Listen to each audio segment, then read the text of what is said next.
அஞ்சிலே ஒன்று பெற்றான் அஞ்சிலே ஒன்றைத் தாவி அஞ்சிலே ஒன்றாக ஆரியர்க்காக ஏகி அஞ்சிலே ஒன்று பெற்ற அலங்கை கண்ட அயலார் ஊரில் அஞ்சிலே ஒன்றை வைத்தான் அவன் நம்மை அழித்து காப்பான். யோகி ராம் சுரத்குமார், யோகி ராம் சுரத்குமார், யோகி ராம் சுரத்குமார். ஜெயகுரு ராயா. உலகெங்கிலும் வாழ்ந்து கொண்டிருக்கும் புது வசந்தம் டிவி நேயர்களுக்கு டாக்டர் சைதே ராஜாவின் அன்பான வணக்கங்கள். நாம் இப்பொழுது இந்த எபிசோடில் வார ராசி பலன்கள் 18/3/2024 முதல் 24/3/2024 வரைக்கும் உள்ளடக்கிய நாட்களுக்கு கிரகங்கள் ஒவ்வொரு ராசிக்கும் எப்பேற்பட்ட பலன்களை வழங்கப் போகிறது என்பதை பார்க்கலாம் வாங்க. இந்த வாரம் முழுவதும் வளர்பிறை நாட்களில் 24/3/2024 பௌர்ணமி திதி வருகிறது. தனுசு ராசி காலபுருஷனுக்கு 9வது ராசி. குரு பகவான் ஆட்சி பெறும் வீடு. இப்பொழுது குரு பகவான் உங்களுக்கு 5ஆம் இடம் மேஷத்தில் அமர்ந்திருக்கிறார். சூப்பர். மூலம், பூராடம், உத்திராடம் முதல் பாதம் உள்ளடக்கியது. இந்த ராசிக்கு இந்த வார கிரகங்கள், மற்ற கிரகங்கள் எப்படி இருக்குது? சனி பகவான் 3ஆம் இடத்துல உபஜயஸ்தானத்தில் இருக்கிறது. அது அதை விட சூப்பர். ராசிநாதன் குரு நல்லா இருக்கார். சனி பகவான் நல்ல நிலையில் இருக்கார். 7ஆம் இடத்து அதிபதி 4இல் புதன் அமர்ந்திருந்தாலும் அவர் நீச்சம் பெற்று வக்ரம் பெறுவதால் அவரும் நல்ல நிலையில் இருந்து 10ஆம் இடத்தை பார்க்குறார். ஸோ குரு பார்வை வேறு இருக்குது. மொத்தத்தில் பார்க்கும்பொழுது இந்த தனுர் ராசியில் பிறந்த அன்பர்களுக்கு இந்த வாரம் நல்லா இருக்குமா அப்படின்னா சூப்பராக இருக்கும். சாதிக்கக்கூடிய ஒரு வாரம். தொழில் ரீதியாக, உத்தியோக ரீதியாக சாதிக்க போகிறீர்கள். அதுலேயும் பார்த்தீங்கன்னா உங்களை பொறுத்தவரையிலையும் இந்த பத்திரிகை துறை, மீடியா துறை, ஏன் சூரியன் பார பார்க்குறார், அரசாங்கத்தில் வேலை பார்க்குறவங்க, இவங்களுக்கெல்லாம் ஒரு திடுதுப்புன்னு ஏதாவது ஒரு மாறுதல்கள் இருந்தாலும் அந்த மாறுதல்கள் நல்லது நடக்கும் அப்படின்னு சொல்லலாம். இப்போ பத்திரிகை துறையில் இருப்பீங்க, உங்களை செக்ஷன் விட்டு செக்ஷன் மாற்றிருக்கலாம், இல்லை ஏரியா விட்டு ஏரியா மாற்றலாம், இல்லை நேச்சர் ஆஃப் ஒர்க்கே பத்திரிகை துறையில் உங்களுக்கு வேறு இருக்கலாம். ஸோ இப்படிலாம் இருந்தாலும் உங்களுக்கு நல்லதே நடக்கும் அப்படின்னு சொல்லக்கூடிய ஒரு அமைப்பு இருக்குது. உங்களை பொறுத்தவரையிலும் இந்த சனி பகவான் எவ்வளோக்கு எவ்வளோ கெடுத்தாரோ இப்போ அவ்வளோக்கு அவ்வளோ கொடுக்குற நிலையில் அவர் இருக்கிறதால நிச்சயமாக இந்த வாரம் நல்ல அற்புதமான ஒரு வாரம். தொழில் ரீதியாக, உத்தியோக ரீதியாக சிறப்பாக இருப்பீங்க. ஏன்னா உங்களுக்கு 9ஆம் இடத்தை குரு பார்க்கிறார். 9ஆம் இடத்தை குரு பார்த்தால் தொழில் ரீதியாக நீங்கள் ஏதாவது கடன் கேட்குற இடத்துல கடன் கிடச்சி தொழிலில் போடுங்க. தொழில் ரெட்டிப்பு வருமானம் வரும். தொழிலை விரிவாக்கம் பண்ணுங்கள். அல்ல தொழிலை இன்னொரு பிரான்ச்சு கூட ஓப்பன் பண்ணலாம். காலம் பொன் போன்றது.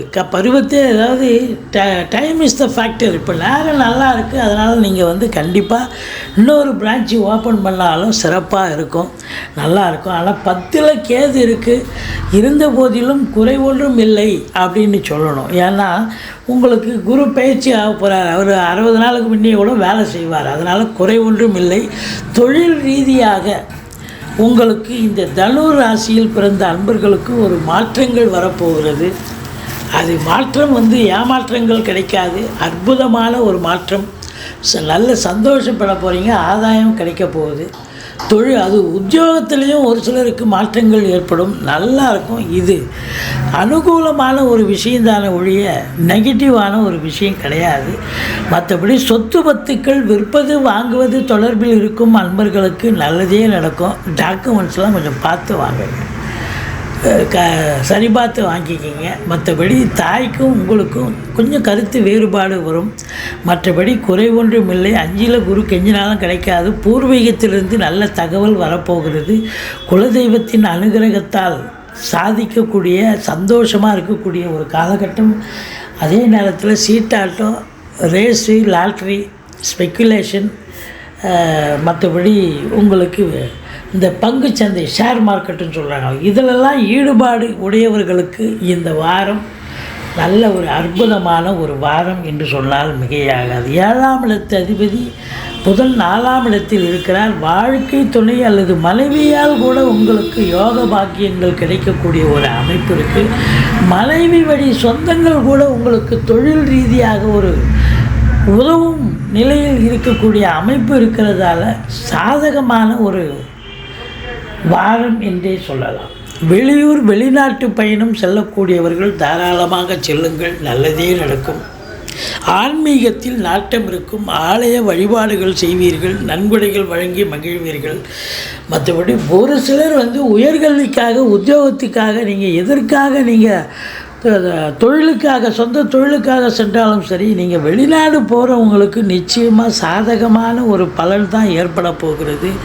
சாதிக்க போகிறீர்கள். இல்லை ஆன்மீக பயணம் இன்ப சுற்றுலான்ற பெயரில் போயிட்டு வந்தாலும் அதுவும் ஒரு அனுகூலத்தையும் ஆதாயத்தையும் பெறப்போகிறது.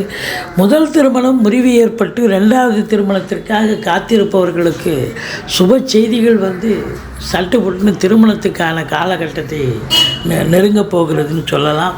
எண்ணிய செயல் ஈடேறப் போகிறது, தொட்டதெல்லாம் தொடங்க போகிறது என்று சொன்னால் மிகையாகாது.